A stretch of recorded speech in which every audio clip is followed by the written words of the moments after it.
নমস্কার সবাইকে, school of ড্রিমের পক্ষ থেকে সবাইকে জানাই স্বাগতম। তো আজকে আমরা বাংলা গ্রামারের মধ্যে একটা নতুন টপিক নিয়ে আলোচনা করব। তো আজকে যে টপিকটা নিয়ে আলোচনা করব তার মধ্যে একটা অংশ নিয়ে এসে শুধু আলোচনা করব, যেরকম বাংলা শব্দভাণ্ডার। এই শব্দভাণ্ডার থেকে এক্সাম হলের মধ্যে একটা না একটা কোয়েশ্চেন আসবে। তো তার মধ্যে দেখো, বাংলা শব্দভাণ্ডারের মধ্যে যে প্রথম শব্দটা যে আমরা তৎসম শব্দ, এক্সাম হলের মধ্যে কিন্তু বিভিন্ন শব্দ মানে এই যে উদাহরণস্বরূপ দিয়ে দেই, দিয়ে কি বলে যে কোনটা কোন শব্দ, যেটা কি সংস্কৃত নাকি বাংলা নাকি তৎসম নাকি দেশি বিদেশি নাকি পর্তুগিজ। তো তাহলে দেখো, আজকে যে ক্লাসটা করবো এই ক্লাসটা কি তৎসম, মানে বাংলা শব্দভাণ্ডারের মধ্যে একটা পার্ট কি তৎসম। হ্যাঁ, এই যে তৎসম শব্দটা আছে, তো তৎসম শব্দ আমরা কিভাবে দেখলে বুঝবো যে এগুলি তৎসম শব্দ। দেখো, তৎসম শব্দ অ্যাকচুয়ালি কোনগুলি? তৎসম শব্দ হলো এইগুলি যেগুলি আগে মানে পূর্ববর্তী সময় মানে আগে প্রচলন ছিল, বিভিন্ন সাহিত্য বলি আমরা গ্রন্থ বলি, এই সময় এগুলি প্রচলিত ছিল। তো তার মধ্যে দেখো কি বলেছে যে এখন তো মনে রাখবে, একটা কথা মনে রাখবে যে তৎসম আমরা শব্দ মানে শব্দ দেখলে আমরা বুঝে ফেলবো যে এইগুলি তৎসম শব্দ।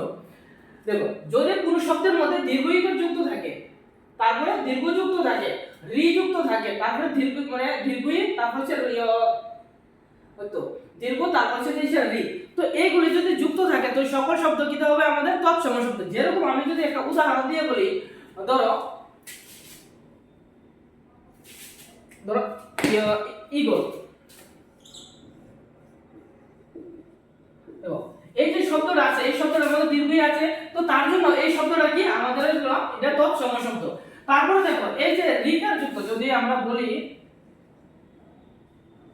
ঋষি, ঠিক আছে, তাহলে এই শব্দটার মধ্যে রি যুক্ত আছে, তাহলে এই শব্দটা কি আমাদের তৎসম শব্দ। তারপর দীর্ঘই যুক্ত সকল শব্দ আমাদের তৎসম শব্দ। কোন শব্দের মধ্যে যদি তোমরা লক্ষ্য করো যে র‍্যাপ যুক্ত আছে, কোন শব্দ মানে কোন ওয়ার্ডের মধ্যে যদি তোমরা লক্ষ্য করো র‍্যাপ যুক্ত আছে, ঠিক আছে, বা ধরো সে রিকার যুক্ত আছে, তো এই ধরনের সকল শব্দ আমাদের কি তৎসম শব্দ। নেক্সট দেখো কি বলেছে, এই যে কিছু উদাহরণ দেখো, ঈশ্বর, ঈশান, তারপর হচ্ছে ঋষি, বৃষ্টি। এই এখানে দেখো র‍্যাপ যুক্ত আছে, তারপর এখানে দীর্ঘই আর হচ্ছে রি।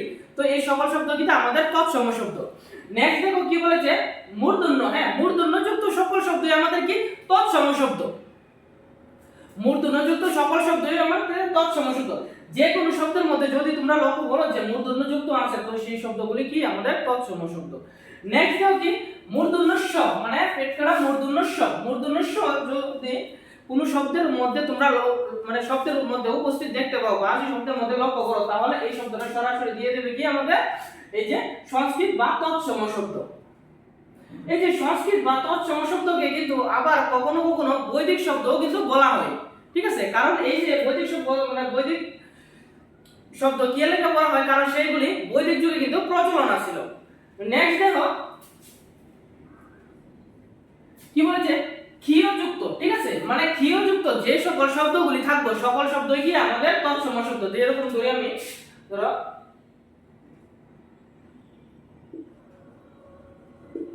লক্ষণ। দেখো, এই যে লক্ষণ শব্দের মধ্যে ক্ষীয় যুক্ত আছে, তো তাহলে ওই শব্দটা আমাদের কি, ওই শব্দটা হলো আমাদের তৎসম শব্দ।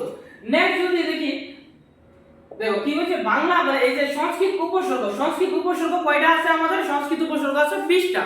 তার মধ্যে দেখো কি আছে, যেরকম প্র, প্ররা, অপশমনি, অপৌন, নি, দুর্বি, অতি, সু, উৎপরিপতি, এরকম টোটালি 20টা শব্দ আছে। তো কোন শব্দের প্রথমে মানে কোন শব্দের ফার্স্টে যদি তোমরা দেখো, ধরো আমি পরা, পরাজয়।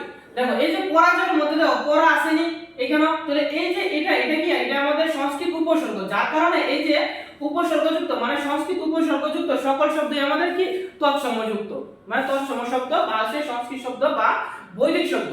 নেক্সট দেখো কি বলেছে, এই যে বিসর্গযুক্ত। হ্যাঁ, বিসর্গযুক্ত সকল শব্দই আমাদের কি তৎসম শব্দ। বিসর্গযুক্ত যদি আমরা ধরো দুঃখ ধরি, ঠিক আছে, দুঃখ একটা শব্দ, তো এই দুঃখের মধ্যে দেখো বিসর্গ আছে, তো যেহেতু বিসর্গ শব্দটার মধ্যে আছে সেই কারণে ওই শব্দটা কি আমাদের এই যে মানে সংস্কৃত বা তৎসম শব্দ। নেক্সট দেখো আবার কোন কোন শব্দরে যদি দেখি আমরা যে সন্ধি বিচ্ছেদ মানে সন্ধি অনুযায়ী ভাগ করতে পারি, তাহলে সেই শব্দ আমাদের কি তৎসম শব্দ। ধরো আমি যদি ধরি যে আবিষ্কার, আবিষ্কার শব্দটাকে আমরা কি বলবো? ধরো যদি সন্ধি করি আবি যু কার, আপনি দেখো আবিযুক্ত আর এখানে বিসর্গ আছে, তাহলে আমরা কি বলেছিলাম যে বিসর্গযুক্ত সকল শব্দ আমাদের কি তৎসম শব্দ। নেক্সট দেখো এই যে এইখানে একটা যুক্ত ব্যঞ্জন আছে না, যুক্ত ব্যঞ্জন, আর মনে রাখবা যুক্ত ব্যঞ্জন যুক্ত সকল শব্দই আমাদের কি তৎসম শব্দ।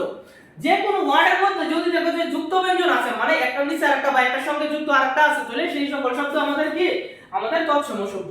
নেক্সট আবার কি বলেছিলাম যে যদি কোনো শব্দের কে আমরা যদি সন্ধি অনুযায়ী ভাগ করতে পারি, তো সন্ধি অনুযায়ী যদি ভাগ করতে পারি সেই শব্দটা আমাদের কি হবে, সেটা হবে আমাদের তৎসম শব্দ। নেক্সট দেখো কি বলেছি, এই যে খণ্ডেত্ব যুক্ত সকল শব্দই আমাদের কি হবে, এই সকল শব্দ আমাদের হবে এই যে তৎসম শব্দ। আমি যদি একটা উদাহরণ দিই, উদাহরণের মধ্যে দেখো যদি ধরি বিদ্যুৎ, ধরো বিদ্যুৎ শব্দটার মধ্যে খণ্ডাত্ব যুক্ত আছে, ওই বিদ্যুৎ শব্দে যেহেতু খণ্ডাত্ব যুক্ত আছে, খণ্ডাত্ব যুক্ত সকল শব্দ আমাদের কি তৎসম শব্দ।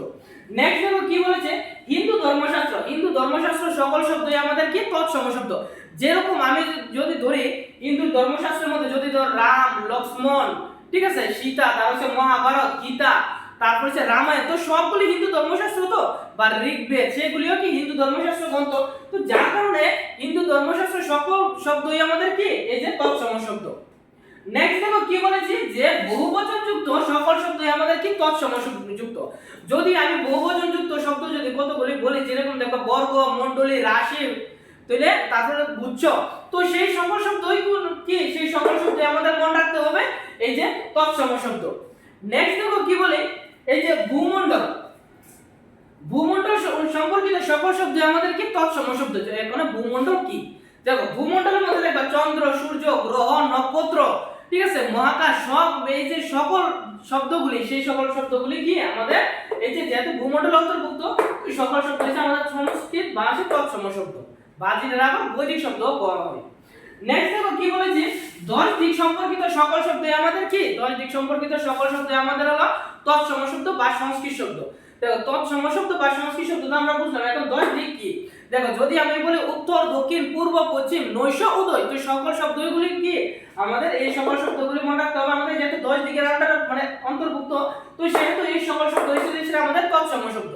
পরীক্ষার হলের মধ্যে তোমরা একটা জিনিসই মনে রাখবে, দেখো শব্দ আমরা পরে শেষ করতে পারবো না, কিন্তু আমরা যদি এই যে ট্রিক্সটি যদি আমরা মনে রাখি, তাহলে দেখবে আমরা পরীক্ষার হলের মধ্যে খুব মানে ইজিলি আনসার করতে পারবো, সবগুলো কমন এসে যাবে দেখবে।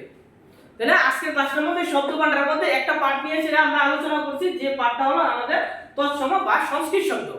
তো দেখা হবে তোমাদের সাথে পরবর্তী কোনো নেক্সট ভিডিওতে। তো সবাই পাশে থাকো, এই যে স্কুল অফ ড্রিমের পক্ষ থেকে আমি আর প্রশান্ত স্যার তোমাদেরকে প্রত্যেকটা ক্লাস করিয়ে দেবো, এরকম যেরকম বাংলা, ইংলিশ মানে Bengali grammar, English grammar, CDP, history, geography, political, ঠিক আছে। তো সবাই আমাদের চ্যানেলটাকে সাবস্ক্রাইব করে দিও, সব সময় পাশে থেকো। স্কুল অফ ড্রিমের পক্ষ থেকে সবাইকে জানাই নমস্কার।